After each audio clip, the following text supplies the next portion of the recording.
함께 할 말씀은 요한일서 2장 7절에서 17절까지 보겠습니다. 요한일서 2장 7절에서 17절까지입니다. 요한일서 2장 7절에서 17절까지 말씀 보겠습니다.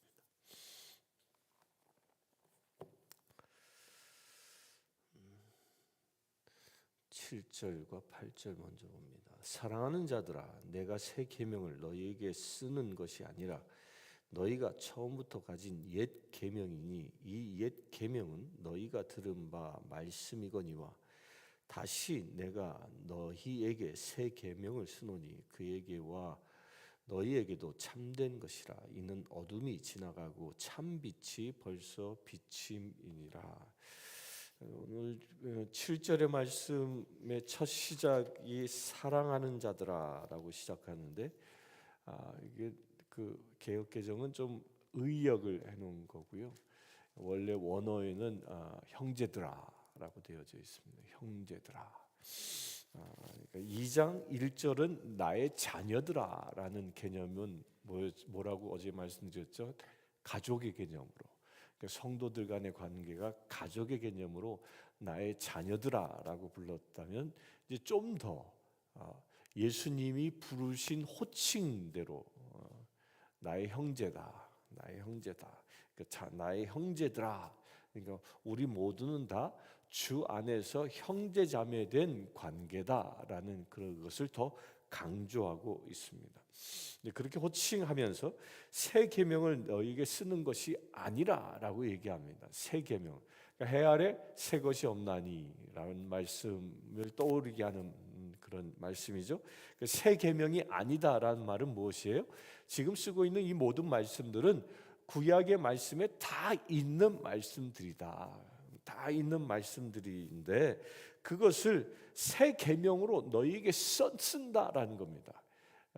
이게 마치 무슨 얘기냐면 구약에 의하여 우리에게 주어진 하나님의 그 말씀들이 이 시대에 지금 이 사도 요한이 활동하고 있었던 이 시대에는 당시 유대인들, 바리새인들, 율법학자들에 의하여 많이 왜곡되어졌습니다. 변질된 구약의 본래의 정신들이 변질되어져 있었던 것, 그 변질되어져 있었던 것들을 다시 예수 그리스도의 이 생각으로, 예수 그리스도의 그 기준으로 다시 리뉴 시킨다라는 겁니다. 새 계명을 쓴다라는 것은 전혀 새로운 것이 아니라 구약의 말씀의 본 뜻을 바로 보여준다라는 그런 뜻입니다. 그리하여 어둠이 지나가고 참빛이 벌써 비침이라. 그러니까 참빛이 비치니라. 그러니까 참빛이 뭐죠? 하나님의 그 영광의 빛이 이제 말씀을 통하여 비춰지고 있다라는 겁니다. 9절에 보면 빛 가운데 있다면서 그 형제를 미워하는 자는 지금까지 어둠에 있는 자요, 그의 형제를 사랑하는 자는 빛 가운데 거하여 자기 속에 거리낌이 없으나 그의 형제를 미워하는 자는 어둠에 있고 또 어둠에 행하며 갈 곳을 알지 못하나니 이는 그 어둠이 그의 눈을 멀게 하였음이라.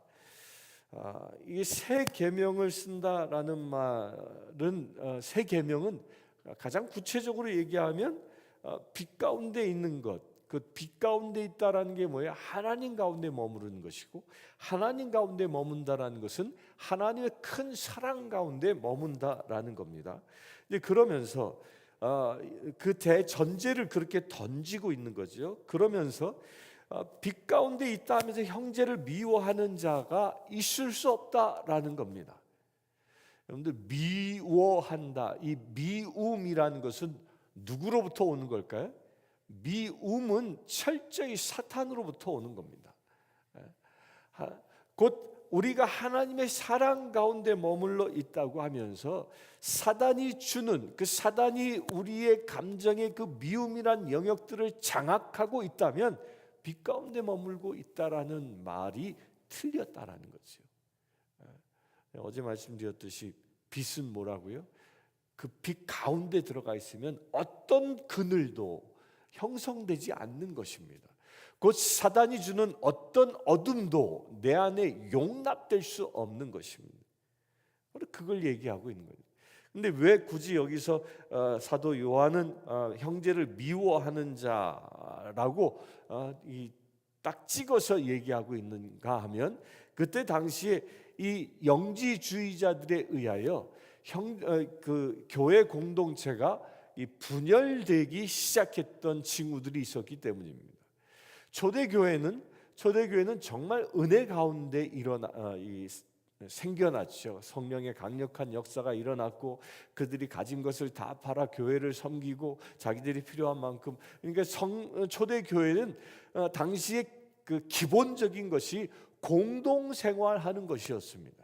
그것이 예루살렘뿐만 아니라 이제 로마 전역으로 흩어져 나가면서 각각 교회가 세워지면서 그들은 공동생활하는 것이 일상화되어졌던 것이죠. 내 것이 구분되지 아니하고 예배를 드릴 때면 모두 다 함께 공유하는, 음식을 싸와서 함께 공유해서 함께 나누어 먹고 이렇게 진정 가족과 같이 살아갔는데, 어느 순간 박해가 들어오고 영지주의자들의 그 이단들이 들어오면서 서로 간에 반목이 생기기 시작했던 겁니다.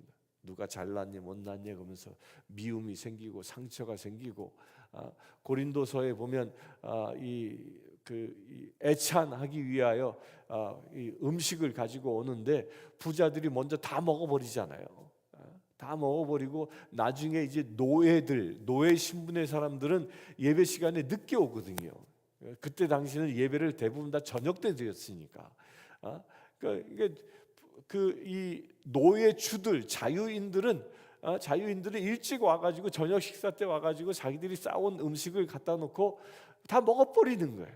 근데 노예들은 실제로 가져올 음식이 없는 거지요. 그러니까 쫄쫄 굶고 예배를 드려야 하는 것이죠.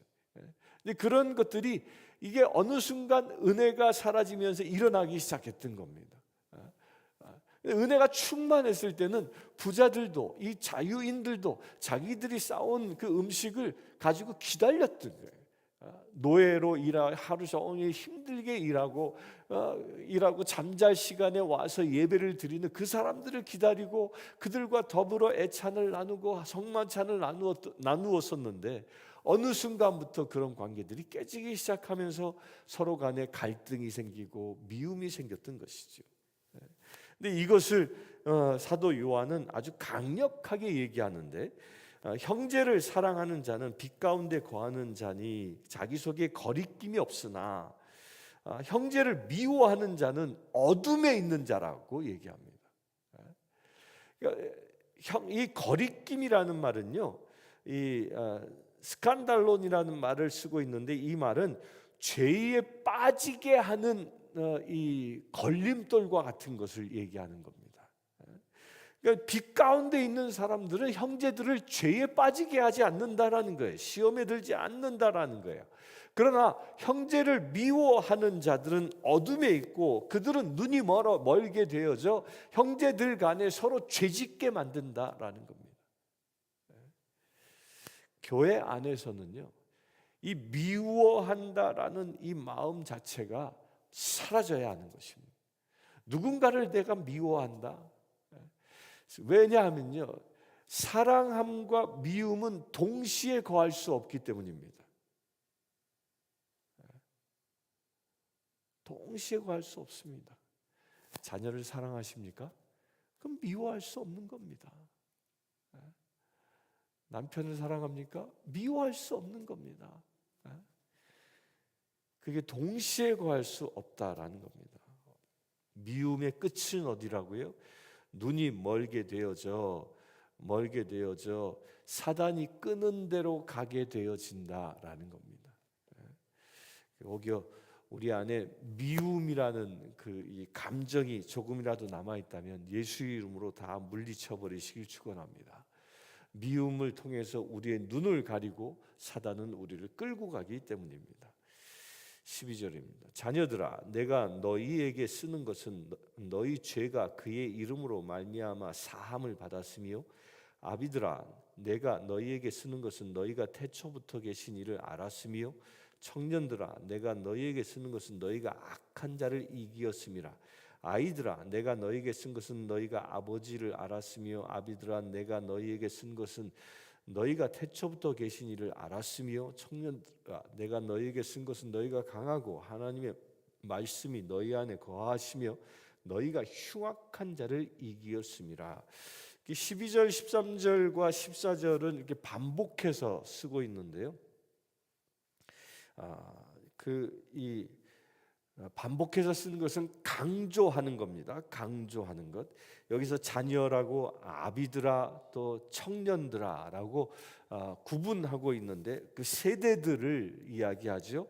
그 세대들을 이야기하는데 그들 모두가 다 공통적으로 쓰고 있는 말이 안다라는 말을 쓰고 있습니다. 안다.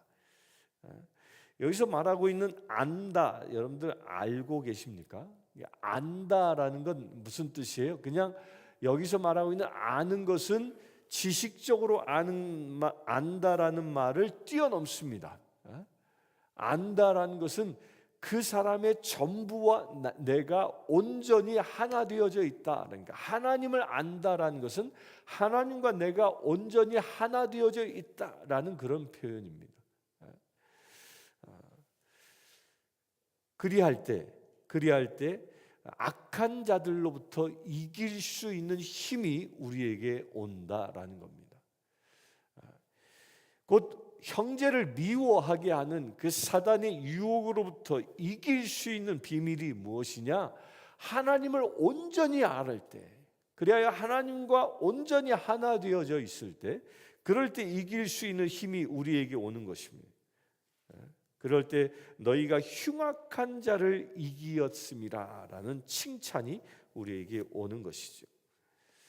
15절 봅니다. 이 세상이나 세상에 있는 것들을 사랑하지 말라. 누구든지 세상을 사랑하면 아버지의 사랑이 그 안에 있지 아니하니, 이는 세상에 있는 모든 것이 육신의 정욕과 안목의 정욕과 이생의 자랑이니 다 아버지께로부터 온 것이 아니요 세상으로부터 온 것이라.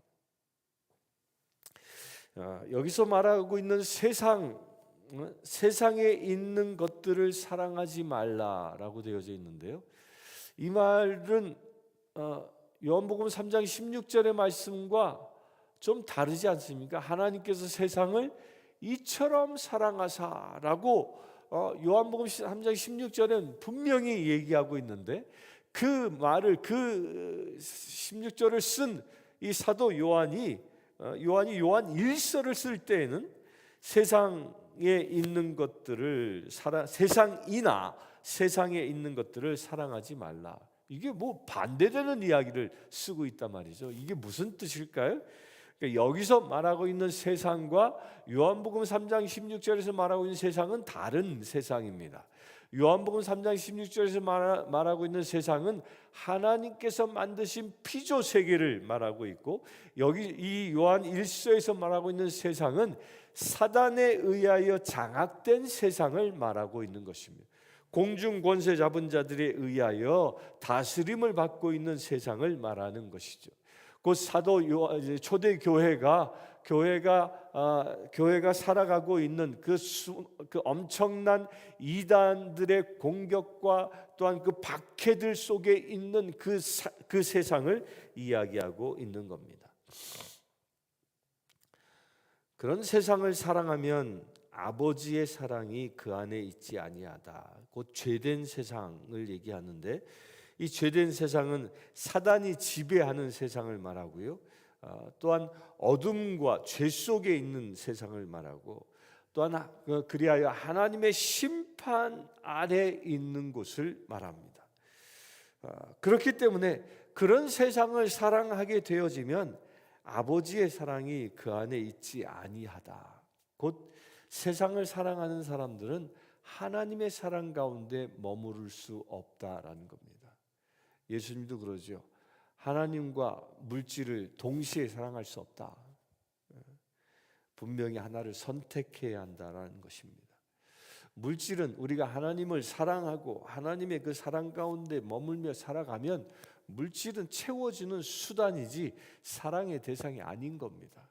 근데 많은 사람들이 세상이 주는 이 물질, 세상이 주는 정욕, 여기서 말하고 있는 육신의 정욕, 안목의 정욕, 이생의 자랑에 다 현혹돼서 살아갑니다. 그것이 세상의 삶의 목적인 양 현혹되어져 살아갑니다. 그래서 그런 것들을 자랑하기를 즐겨한다라는 거죠.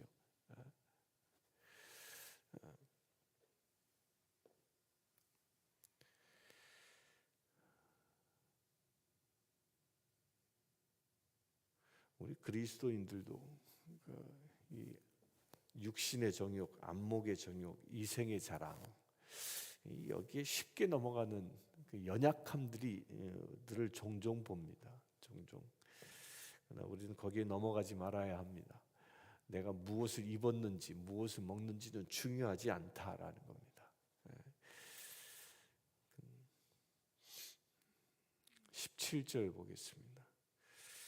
이 세상도 그 정욕도 지나가되 오직 하나님의 뜻을 행하는 자는 영원히 거하느니라. 이 세상의 모든 가치들, 그 정욕도 다 지나가 버리고 만다라는 겁니다. 누가 그런 얘기를 하더라고요. 나이가 50이 되면 사람들의 그 얼굴이 거의 평준화되어진다 그래요. 나이가 50이 되면 주름이 생기기 시작하고 머리가 휘어지기 시작하고 젊어서의 그 아름다움들은 사라져서 누구나 다 외모가 평준화되어지기 시작하고 나이가 60이 되어지면 뭐가 평준화되기 시작하냐면 지식이 평준화되기 시작한다는 거예요. 60이 되면 이제 건망증도 심해져서 깜빡깜빡깜빡하고 다 잊어버리기 시작하고 그곳 세상의 그 정욕들, 세상에 가지고 있는 그 소중하다라고 생각했던 그 모든 것들이 다 평준화되어져 지나가 버리고 마는 겁니다. 그러다가 이제 주의 나라에 가게 되어지면 그 모든 것들은 다 한 줌의 재로 변화되어지고 마는 것이죠. 그러기에 우리가 구할 것은 오직 하나님의 뜻을 행하는 자는 영원히 거한다. 하나님의 뜻을 행하는 자는 영원히 거한다. 곧 사랑의 하나님 그 말씀대로 살아가는 자만이 영원한 생명의 주인 되어진다라는 것입니다. 이것이 새 계명입니다. 하나님을 사랑하는 자, 그래 하나님의 사랑 가운데 머물며 하나님의 사랑 가운데에 행하며 살아갈 때에 우리에게 우리가 영원한 생명을 얻는 축복이 임할 줄 믿습니다. 함께 기도하겠습니다. 주 아버지 하나님,